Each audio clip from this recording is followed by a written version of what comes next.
No, keep breathing heavily. Hello. Okay, perfect. There we go.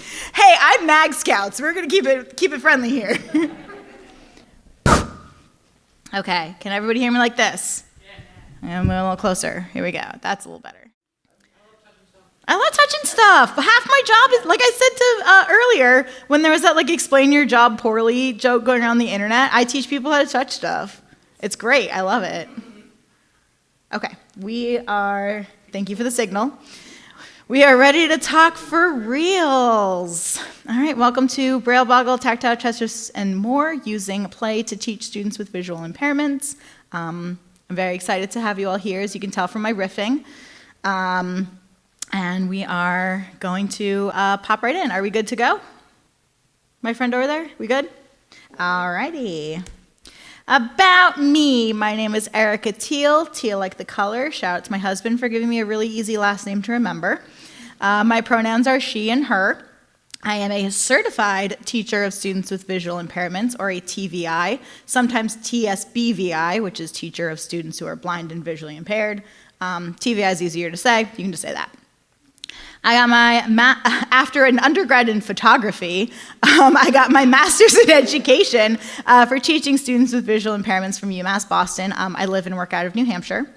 I finished my practicum in winter of 2020. Yes, it was terrible because all the schools were closed and I still had to do a lot of work with students. So it was fun. I work for an agency called Future Insight in New Hampshire. I've worked there since before my practicum. I got to ease in and do my work through them. So I've been there since 2019. I like my job a lot. I talk about it a lot. I will talk your ear off about it a lot. That's why I'm here. I also like games a lot. I'm very bad at PowerPoint presentations. Famously, I do a lot of talks, and my PowerPoints, I'm always just I'm sorry, it's bad. This one has pictures, which is very new for me. I will be describing them. I don't know people's visual levels in the audience, and more importantly, I know some people like to be on their phones or craft or whatever, so, don't even have to look at the screen. I got you. I am very cool. One of my middle schoolers called me the cool teacher. He also told me that 6'7" is dead, so we're almost through it, guys. He's like, nobody does that anymore, Miss Teal, and I'm like, good. In elementary, it's alive and well. Oh, God, no. If you think that's bad, how about preschoolers? Oh. Yeah. I am very cool, but I am not a Braille teacher. I teach Braille, yes, but I teach a lot of stuff. I have about a dozen kids on my caseload, and give or take, and only 2 of them actually know Braille. There's a lot of other kinds of stuff that I work on and teach kids with different visual impairments, kids with different kinds of needs and things like that. So I do a little bit of everything. I don't teach Braille. Wait, then what do you teach?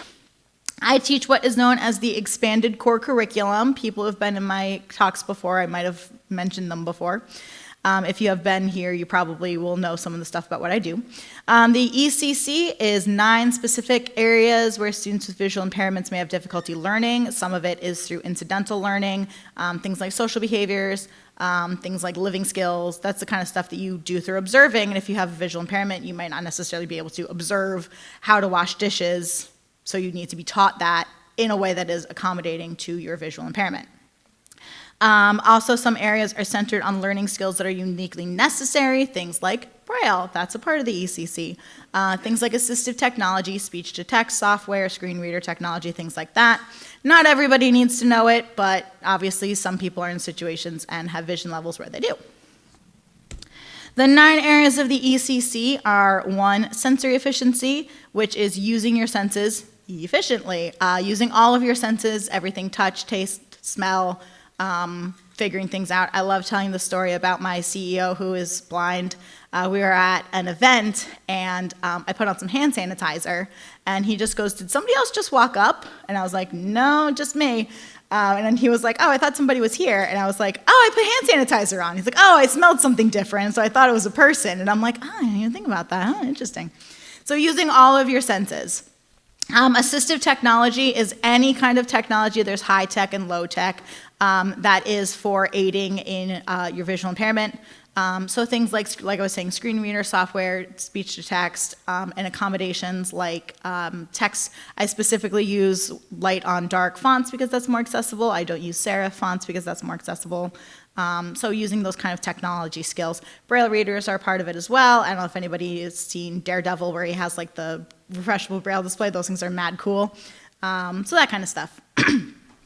Career education, obviously when you're going into the workforce with a disability, you need to know how to express what you need. And also career readiness skills are career education skills are things like how to make a resume, how to do interviews, things like that.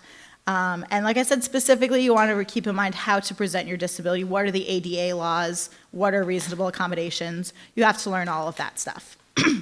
Compensatory skills are things like Braille, where I cannot access this material in the way that it is typically presented, and so I have to learn compensation skills. So that would be things like using a speech device, an AAC device, if you know what those are, using Braille, using modified keyboards when you're typing, things like that. Those are all compensatory skills. Independent living skills are skills you need to live on your own. It's everything from ordering stuff online to sweeping your house to doing your laundry, those kinds of things. Orientation and mobility is the other side of the coin of my job. You can be a certified orientation and mobility specialist, or COMS. Orientation is where am I, and mobility is where am I going. So that's using your cane skills. If you have a service dog, it's training with your service dog. It is navigating your space. It is not exactly what I do, but it is part of the ECC, so I have some of that background skill. Self-determination, how to stick up for yourself, how to present your disability, how to confidently say this is what I need, how to understand your own personal needs, and how to politely and firmly, honestly, express those to other people. There's a lot of role play involved in that. Social interaction, a lot of people get really squicky about people with disabilities, unfairly, but it is the truth. So social interactions are not always formed organically. So you don't necessarily have little kids especially developing the same social skills as everyone else, because if it's that weird kid, I don't want to talk to them, well then you're depriving them of these social skills. So social interactions are a thing that we also teach, which is fun. You get little like clubs of like kids with visual impairments all like shooting the breeze. Recreation and leisure is basically what this panel is, because a lot of times you may need special accommodations for things like games, for things like video games, if you want to do an accessibility panel on that as well. There's some really good ones. And sports, modified running, all those things. Just make sure you have hobbies and relating to your visual impairments and the needs you have for that. Gaming covers the entire ECC, which is why I play a lot of games with my kids, because it all gets filed under, yes, I'm totally a professional. We're playing Connect 4. What are you talking about? I am so professional. It's in the ECC. Sensory efficiency, using all of your senses to play the game. You have to touch, you have to hear, you have to feel, to figure out where the pieces are on the board, keep track of what's going on. Assistive technology, there are some devices you can use to support gameplay. Dice roller apps will sometimes narrate the dice. QR codes on game rules. I've seen a couple board games have been including like QR codes if you need a demonstration for how to play. You gotta know how to use a QR code. Computer games is a whole other kettle of fish with computer skills you have to learn. Career education, you're working on personal responsibility and teamwork, which are skills that everybody needs to practice. Compensatory skills, you're working on communication, potentially alternative communication forms like an AAC device. Things like Braille, obviously, as well, for if that is your modality of reading. Independent living, routines, and following through on what you say, matching the patterns of it is my turn, these is my tasks, this is my upkeep, it is now the next person's turn. That's a lot to keep track of, especially when I'm working with little kids.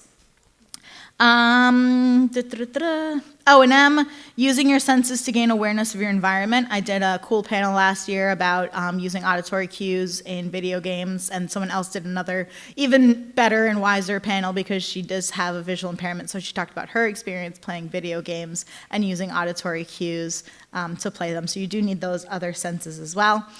Social interaction, bonding with peers, and also social protocol. You have to learn how to be a good player, a good teammate, working together, and following the social rules of we're playing a game, this is how we interact, this is what we do. and you need to be on that same page. Recreation and leisure, obviously, fun. Board games are fun. We all love them. Or video games, We're all here for games, though. All right, a quick aside about teaching Braille. I do want to provide you with some context for some of the stuff I'm talking about, so you guys get a Braille lesson. Number one, Braille is a code, not a language. If you take one thing away from my panel, please take that away. It does not have its own grammar. It doesn't have vocabulary or rules or syntax. It is just Unified English Braille is English directly translated. Did anyone learn about Braille from that one Pokemon game? Yeah, I see some chuckles, yeah. Because that's what it is. It's a special secret code for figuring out what a word is. Everything that you see that's written in Braille is directly just verbatim what's underneath it. So you point at something and say, what does that say? I point at the print and says, it says that. There used to be, this is one of my favorite little fun facts about Braille, there used to be different Braille codes for American English and British English, but they merged into Unified English Braille in 2012, and this was referred to as the War of the Dots. Because, yeah, right? Isn't that fun? You could Google it. Because certain contractions, which I'll talk a little bit about, were, kept or changed. There was a way to write something in British English versus how you write it in Braille in American English. So you had to decide which ones it's going to be, and they had to sort it out who's going to say what until we have the Unified English Braille. There is Braille in other languages. It is all the same 6-dot system, which Louis Braille invented when he was 14. So what are you doing with your lives?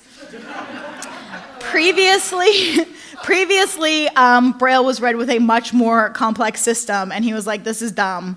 So he reduced it down, 12 dots down to 6, and was like, this is what we're going to do. So you can feel it with the whole pad of your finger. You don't have to, feel all over. You're just one little line going across, and that became universally adopted.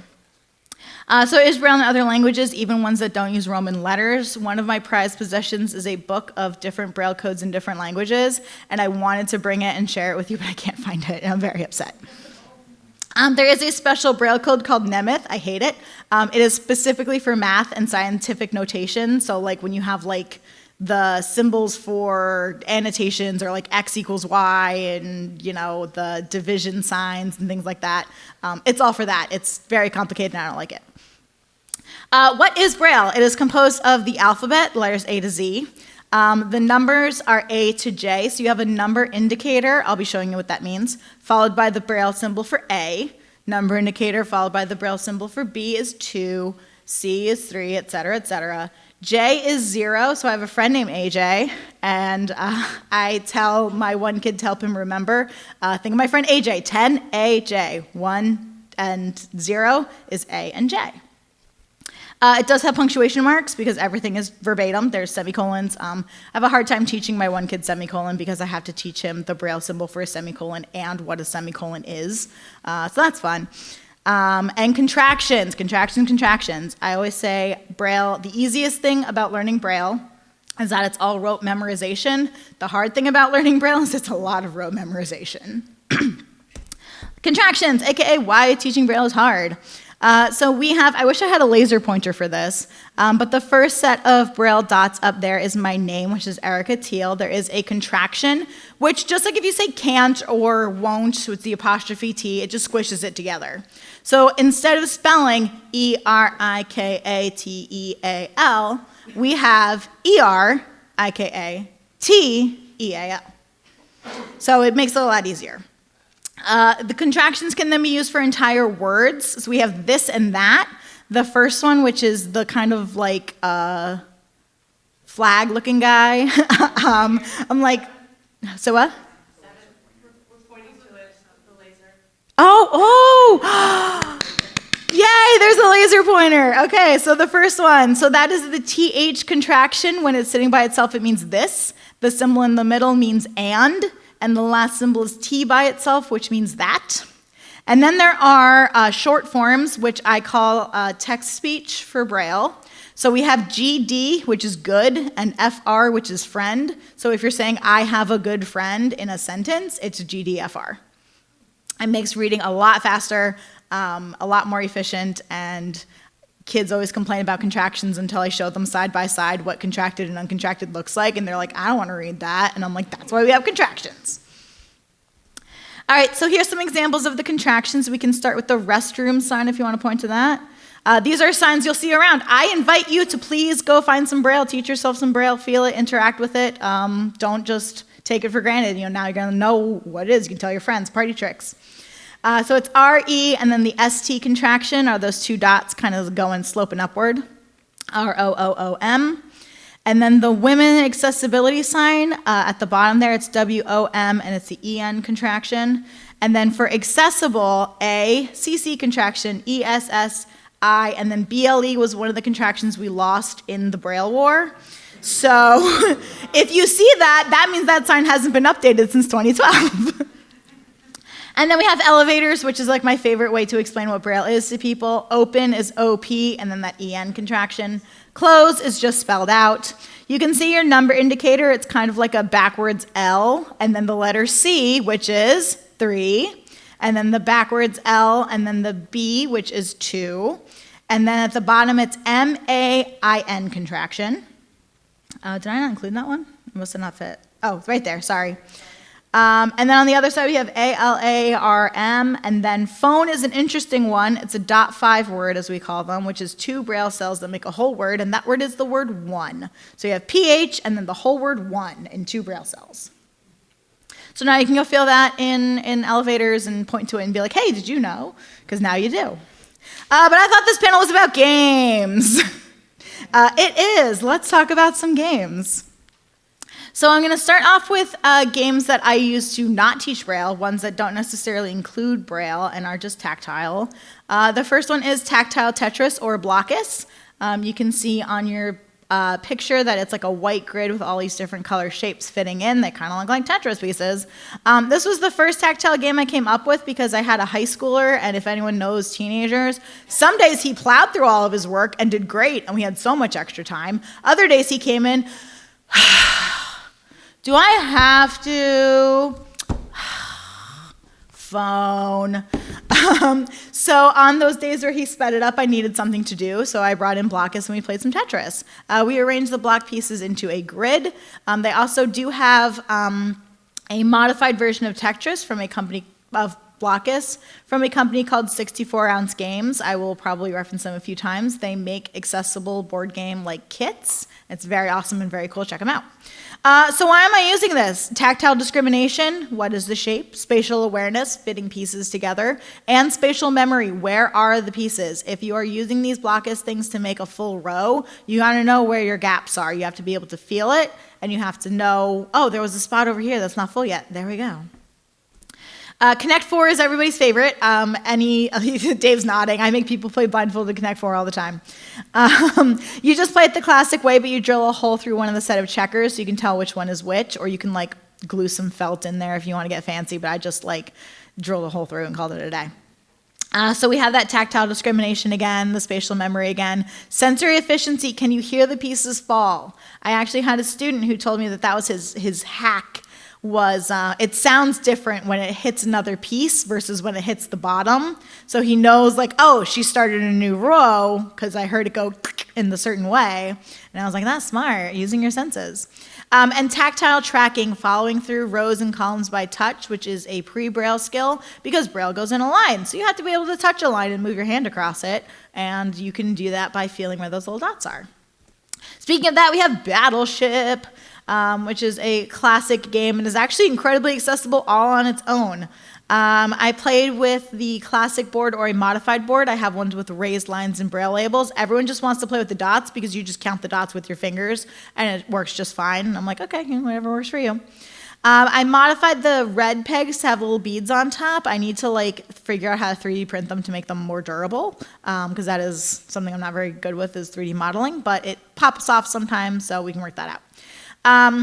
Again, we have that tactile tracking, moving along your lines and counting the holes, spatial awareness, where is everything, spatial memory, and viewing spatial memory is where the pieces are, awareness is visualing the whole board in your head, and you can include those Braille skills with those letters and numbers if your kids are up for that.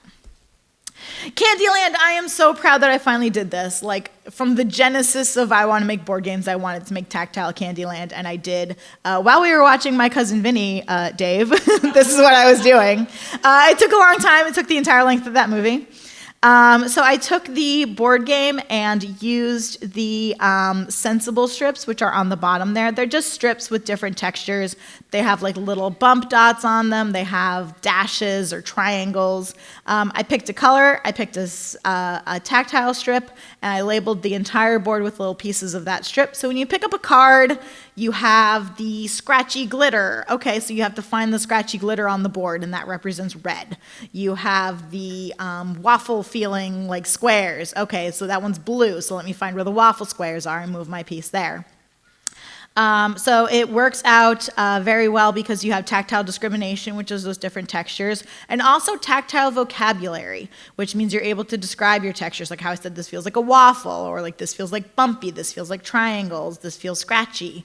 You need to be able to come up with those words. If anybody works with little kids or has little kids, the That's Not My Book series, like, that's not my bat, its wings are too soft. That's not my dog, its ears are too fuzzy. That's for building that tactile vocabulary so that you're able to say, if someone's able to be like, oh, I need to go grab something, it's like, oh, it's the squishy thing. And it's like, what does squishy mean? Now I know.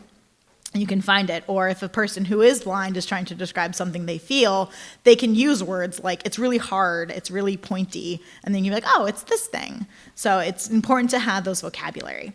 We have the tracking skills, again, moving along those lines, feeling your space, spatial awareness and memory, memorizing the layout and the location of all the pieces, and being able to figure out where your pieces are in relation to the board.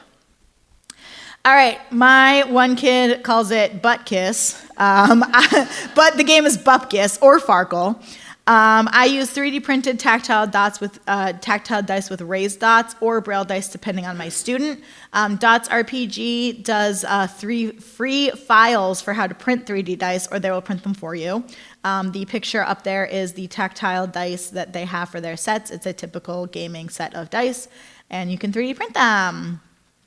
So why are we doing this? Math, it is fungicational. So the way you play, if you don't know, is you roll the dice, and like 1s are 100 points, 5s are 50 points, and you can get like combos with like 1, 2, 3, 4 gets you extra points. And so you feel what the number is, and then base your score based on that. My one kid who likes it, who calls it butt kiss, is like crazy about it. He always wants to play it. So math, it's functional. Braille numbers and orientation, we have these. Can you point to the square die that's in the top corner? It's sideways, but you might be able to recognize that backwards L shape. That is your number indicator. So you know that that die is sideways because you don't have that indicator going in the right direction. So it's also about figuring out the orientation of the piece, because it's going to mean something very different if you're reading it sideways. Oh, did it die? Oh, so sad. It's okay. I mostly just wanted it for the Braille bit. No, it's okay. I mostly just wanted it for that part with the Braille, so it's pretty fine. Tactile scanning, where'd those dice go? Where are they? How do you feel around? Did you have one too? Why do all y'all have laser pointers? But thank you. Where are your dice? How do you describe them? Where are they in relation to yourself? Are they close? Are they far away? When you're feeling around, you're not just going to go like this because you're going to knock them over. You're going to do a guided sweep, as we call it, where you're sweeping for the feeling rather than just smacking your hand around. So it is that tactile scanning and recognition. How many raised dots are there? Obviously, you need to know so you can score.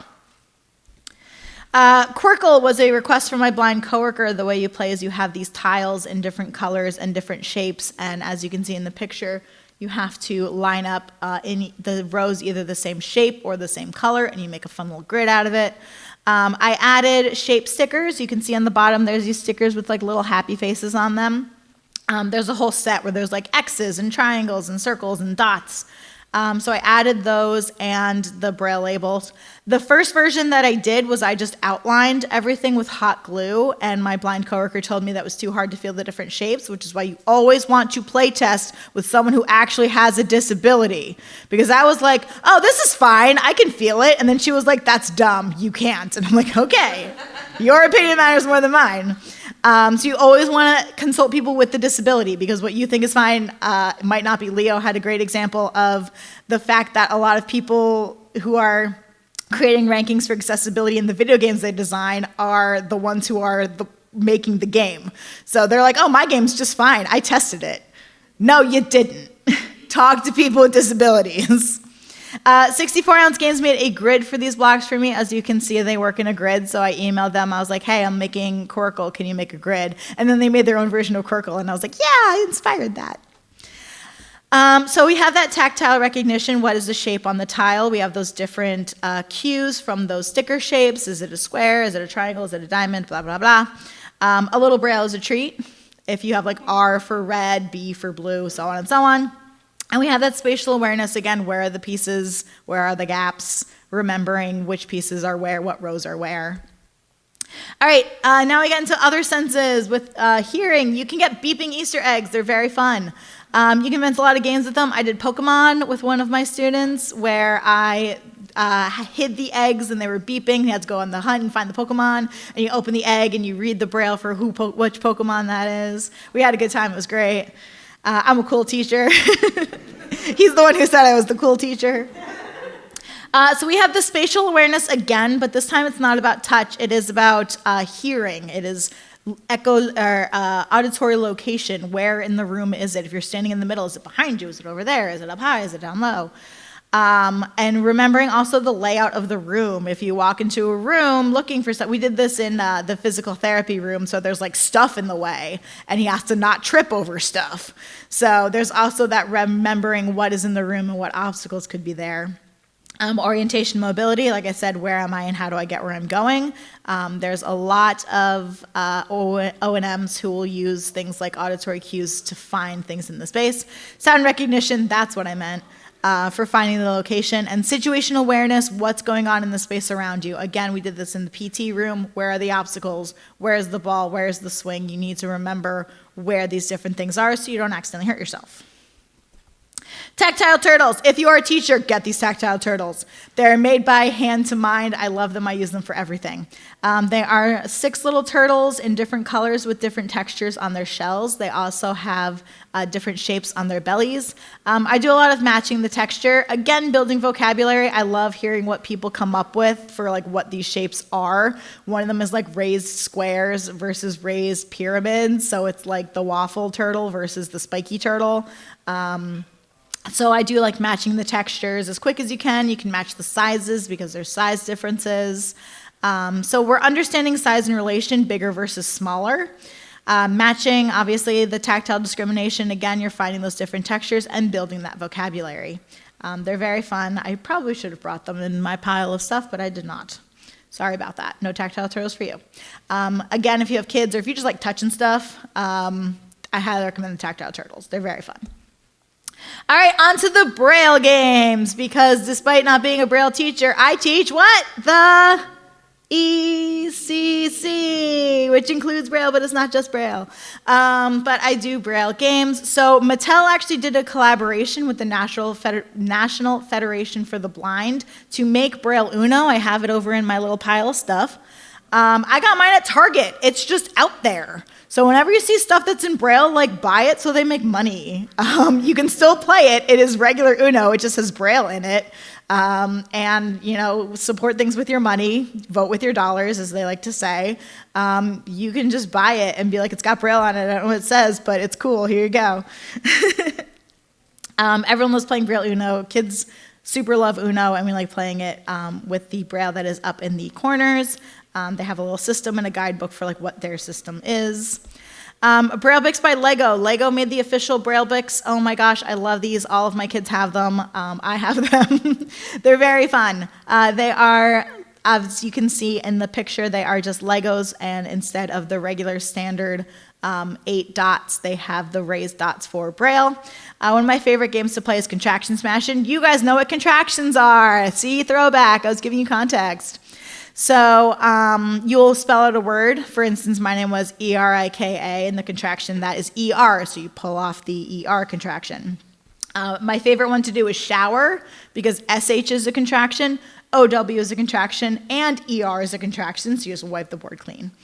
I have some Scrabble tiles with Braille on it. I will also play with the Scrabble tiles with one of my kids because he likes flicking them, and I let kids get away with everything. So I let him flick them across the room, and then I go find them later because they're too small for him to see. It's very cool that they did this. There's workshops for how to do education skills with the Braille bricks. There's a whole like curriculum for like things you can do. They really like worked really hard on this.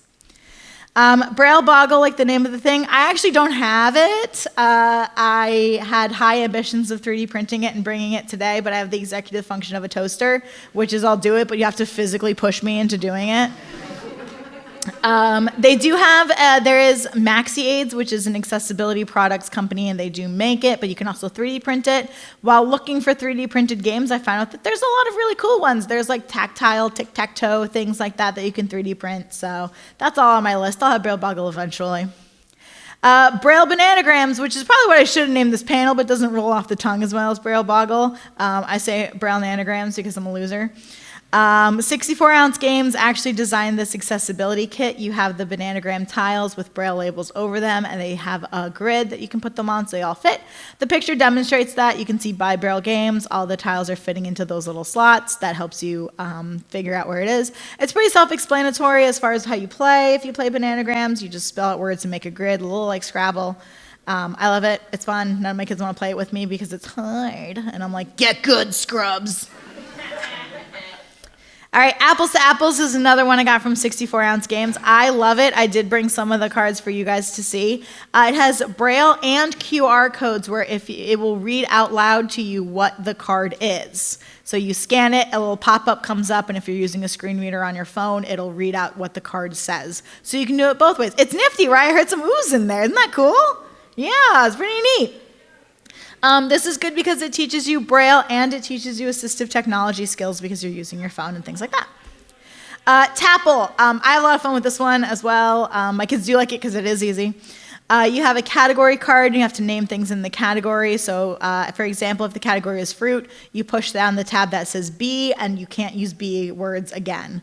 If you use C for cantaloupe, I can't think of another fruit that starts with C. Cherry, yeah, it's an obvious one. I went with cantaloupe.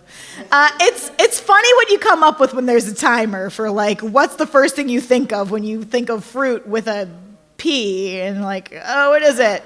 Yeah, pineapple, pear, papaya. What do you come up with?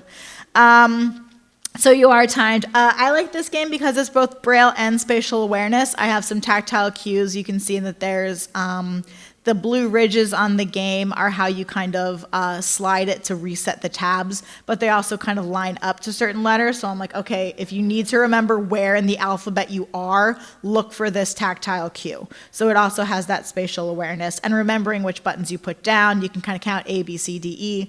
It skips a couple, like it doesn't have Q. Some of those ones are a little harder. Doesn't have X or Z, I think. You can see on the Tapple board on the picture that some of them are missing. But it is good to remember. You got most of your ABCs, so you can kind of do like, oh, someone pushed down H, and I need an I. I just find the H and then find the I next to it. There you go. All right, now are some games that I made up because I like games and I like fun. So I made up a couple. The first is Braille Bakery, which is you order a cake and you find the ingredients on the cards to make the cake. If you get it right, the other player has to go. If you get it wrong, my one kid is like, you're fired. He like Gordon Ramsays it. What is this cake? This isn't what I ordered. You're out of here. Hit the bricks. We have fun. I'm the cool teacher. I put the Braille on the back of the textured cards. You can barely even see it in the pictures that are up there. Narrating the pictures, we have vanilla frosting and chocolate sprinkles, and then underneath, I don't even remember which one it was because you can't see the Braille very well because I have some kids with enough vision that they will peek at the Braille and see what it is. So my hack for that is I put it on the back of the playing card so you can't see it. You'll also notice that the upper corners of the cards are notched. That's for orientation of the card. If you read the card upside down, it's going to say something very different. You only have 6 dots to work with, so the same thing mirrored is something entirely different. So you need to make sure you're reading your Braille in the right direction, otherwise it's just going to be like garbage. 100 flavors. I made this one up too. You have ice creams and Velcro dots on a card. You have to find the number. This is for not practicing numbers. So you order, say, ice cream number. In the picture, it's 19. So you have to find number 1 and number 9, which is I and A. Flip that A and I. And you have to stack them up onto the card so that you have your ice cream order. If you want to make it funny, you make up a silly flavor like, poop flavor. Ha, so funny. First thing my kid ordered was 6, 7. And I'm like, fine, I'll find it.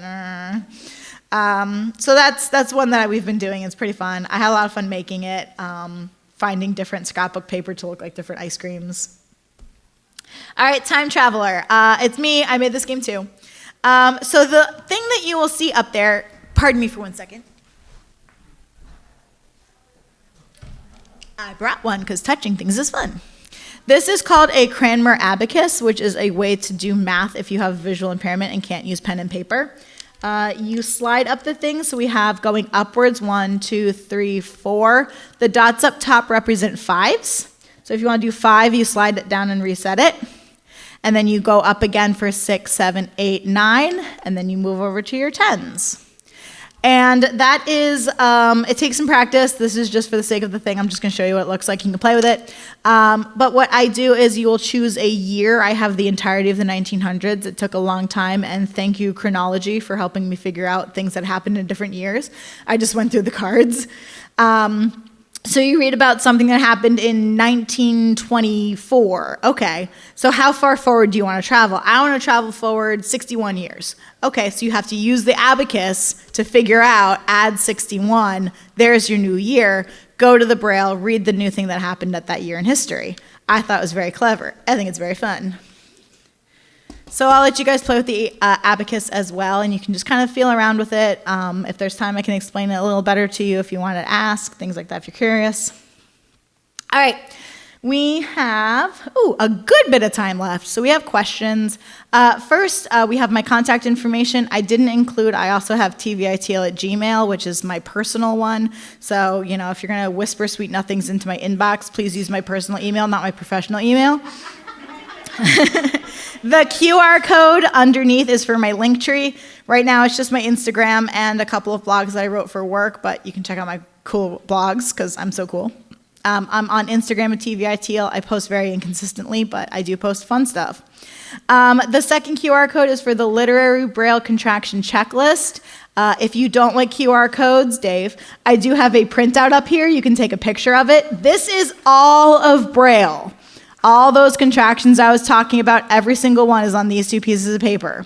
So if you're like super nerdy about not languages but codes and want to just know all of it, it's this piece of paper. So you can check that out. And I have up here some of the games. I have the ice cream game. I have the tiles. I have the Braille Bakery cards, the Uno and the apples to apples, and the 3D printed dice down there. I also have some little guys if you're trinket trading and you want to snag one. I have some ribbons and I have some business cards. My ribbons were supposed to say do not touch in Braille because I'm hilarious. It was a misprint, so it just says not touch. Which is still fun. So you can tell everybody that that's what it says, not touch. It's not contracted, so you can figure out what the letters are if you're a super nerd. I think that's everything I have to say, so there is a microphone if you want to ask questions. While that's happening, if you want to come up and play around with stuff, you can come up and play around with stuff. So, does anyone have any questions and want to come up to the mic? Just to make it a little easier. Yeah, make a little line, yes. How do you orient the bananagram tiles? There is a full cell next to the letter. You can feel it on my Scrabble tiles as well, where it will be like the letter A or B or C, and there's a full dot, so all the dots are filled. It feels like a big rectangle. You know that if your rectangle is on your left-hand side, that it's facing the right direction, so you feel for that rectangle first. Yeah, I'm clever. My not really game specific, but I was just curious if you have any experience teaching kids who have both visual impairments and like physical disabilities that might make it hard for them to do things like read Braille. I do have several. Braille is not the modality for everybody.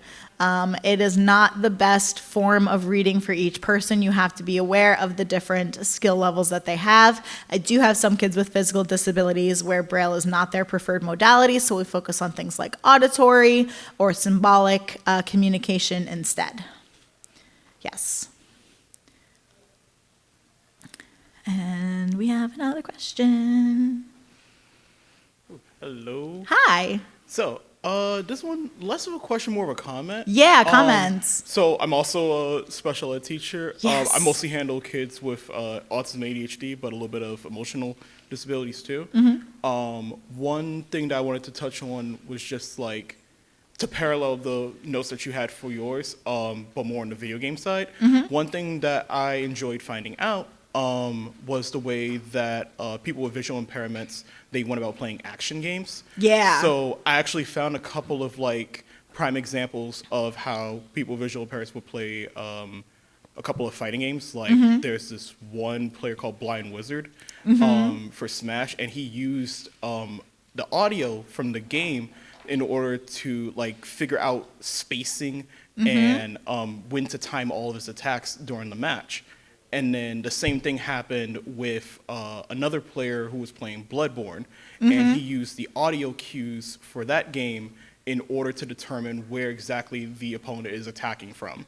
So That's cool, It yeah. was like just amazing seeing It's like, great. that process. So if you go back in MAGFest's history, you can see the panel that I did about that with my friend Scott last year, and then the other one that was about the person with the visual impairment who was specifically providing like better examples of how she does it.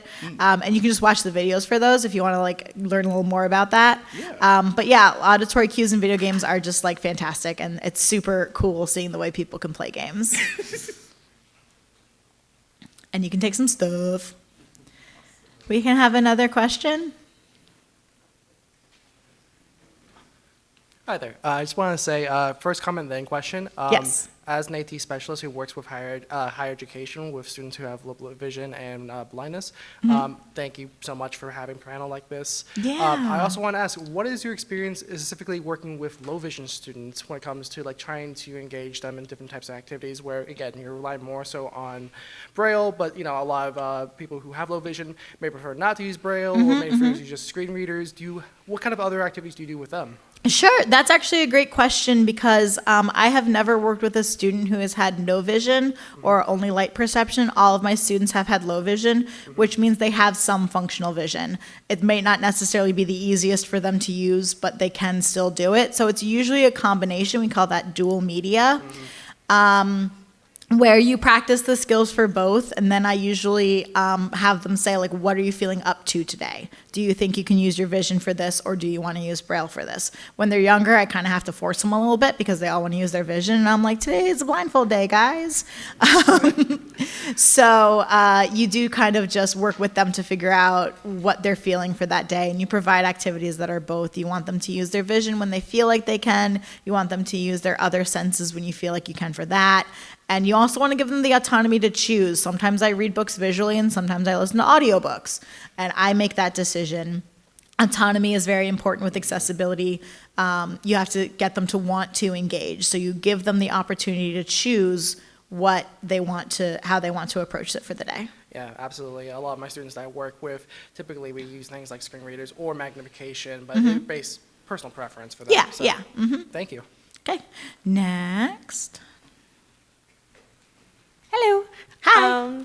I am a first-year educator. Yeah. And Get those tactile turtles. Yeah, no, oh my gosh, yeah, I saw them. I took a picture. I was like, yeah, I need them. Yeah, they're great. I work with students with invisible disabilities, typically. And so I guess my question is a little outside of the gaming realm, but as an educator who works with students with disabilities, what resources do you find to be like the most useful for you?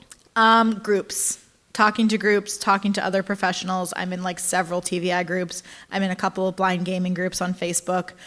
Get into the community, get in the trenches, ask peers, make connections, make social groups. That's how I met Leo. That's why I come to the accessibility panels here and swap cards with people. You really just want to see what other people are doing. Don't be afraid to ask questions. I have a lot of times where it's a first-year TVI feels like, oh, I should know how to do this. And it's like, well, you might not, and that's okay. You know, really just dig in and find these peers, see what other people are doing, and have these lines of communication open. And then I guess second question, in terms of advocating for your students, what do you find to be like the most resourceful? Violence.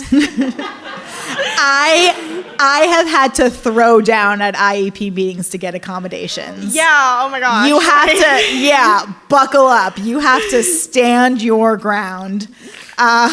Convincing schools that kids need things is very difficult. Convincing parents that their own children need things is very difficult sometimes. So you just have to know your stuff and stick to your guns. Don't let imposter syndrome get to you. You're the professional. I feel like, especially when you're working with a specific disability, like if you are working with deaf students or if you're working with students with visual impairments, I get a little more credibility because it's like, oh, well, I don't know much about blindness, but she does. So I kind of walk into the room with this extra knowledge. But no matter what you're teaching, you really just gotta like stick to your guns and be like, I am the professional, I have my degree, you need to listen to me, I know what I'm doing. And tell that to yourself too. Remember that, like, you studied this. You know. You did the work. Imposter syndrome is so real as an educator. Yeah, no, it's real. Don't be scared. Own it. Just own every space you walk into. Thank you. You're welcome.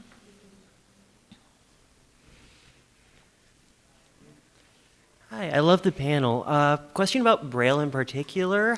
Do it. How I did love they Braille. pick? Are the contractions just like the most common like words that letters that are next to each other, which is why English and American and English were different?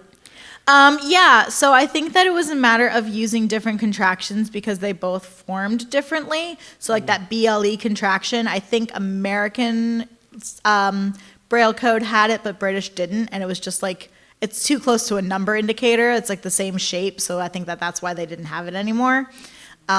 So it's just kind of the way it formed and comparing it. I don't know the nitty-gritty detail, the trenches of the War of the Dots, to decide which Braille contractions made the cut and which didn't. As for what Braille words get to become contractions, it is very common, things SH, ER. There's no OR, there's an ER and an AR and no OR, so we have Mrs. Teal Braille, which is when I like pop off about this should be a contraction. So I am obviously not the organization in charge of deciding what Braille is.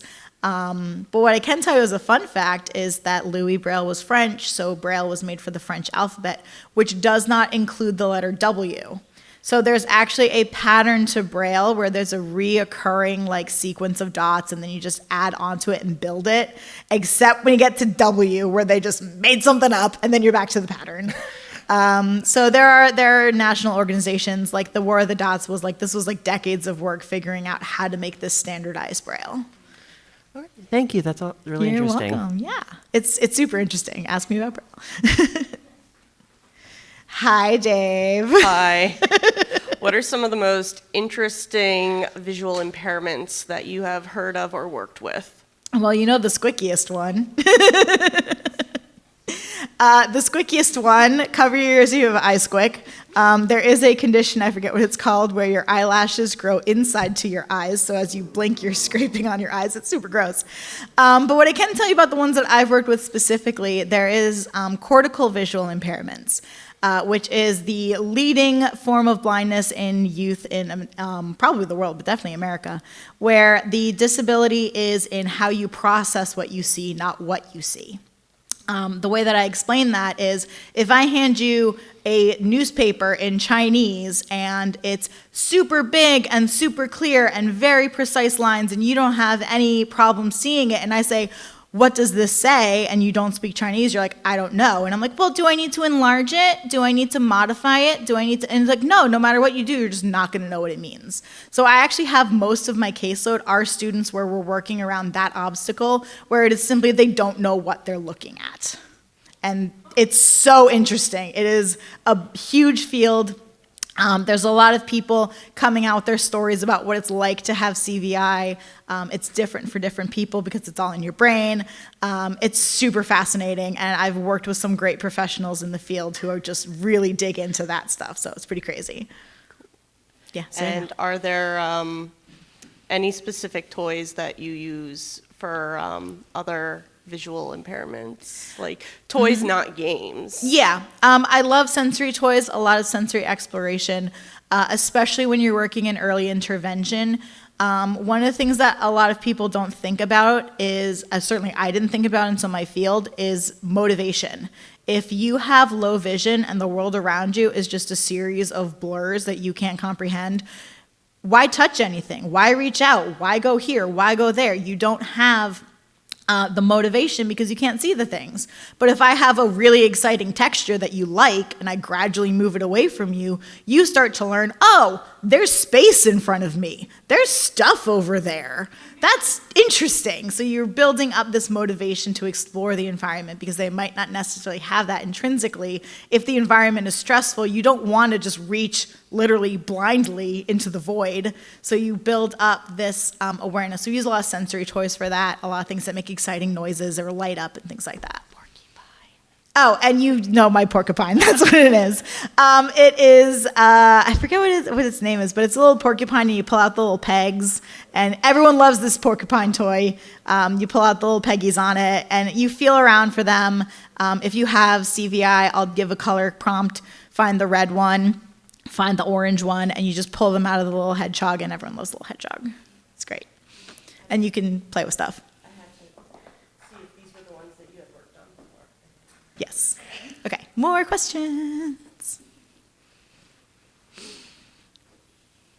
So I had a question about like making like visual content accessible for folks with low vision, you know, in addition to making like image descriptions and those kind of things. You mentioned that like there were certain fonts that like weren't super accessible. What kind of fonts would be a lot better for folks with low vision? Typically, I just go with Arial. It's anything without serif. So like Times New Roman has those little flippies at the end. Get rid of those. Those little flippies are crazy. There's actually, who is the politician who's making a big stink about the font where it was like all had been like the standard government issue font was Calibri, and he's like, yeah, and he's like, that's too DEI. We're going back to Times New Roman, and I'm like, what the? Calibri is a good font. Anything that doesn't have those extra serifs, I just default to Arial because I'm a 90s kid and that was the thing in 2000s. But anything that doesn't have those serifs coming off of it. Awesome, thank you. It's a great panel. This stuff looks so fun. Yeah, go touch stuff. We have enough time for the last 2 questions, and then you guys can come and like play with stuff and talk to me after. So I just graduated as a school psychologist. Yeah. And I was just wondering if you have helped like school psychologists with the testing process for special education. Ooh, yeah. And so what are the most common kind of like accommodations or modifications you've made for like the intelligence testing or like academic testing portion? That's amazing because I literally just had this conversation with the speech pathologist last week who wanted to do a speech test and was like, what do I do with this kid? Yes. You want to focus on font. There's always the hurdle of like, is it that they can't do it or is it that they can't see it? So I actually work a lot collaboratively on assessments, and you're worrying about your font and your size.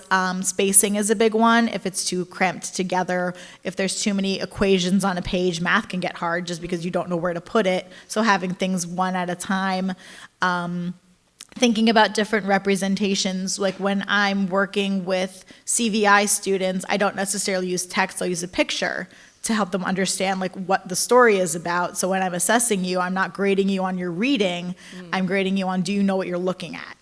And especially with younger kids during assessments for text.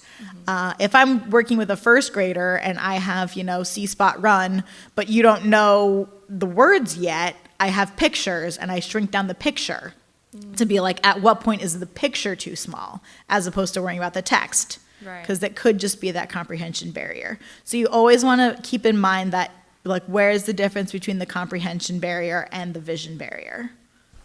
Sweet, thank you. It's cool. It's good stuff. I talk a lot about that. If you want to like talk to me about it later, like absolutely. Grab my business card and email me. Hi. So my question was, well, first, what ages are the students that you're working with? 2 years ago, I was very proud to say that my youngest kid was in kindergarten and my oldest kid was a senior in high school. I literally had the whole spectrum. Okay. My high schoolers graduated and my younger kids aged up.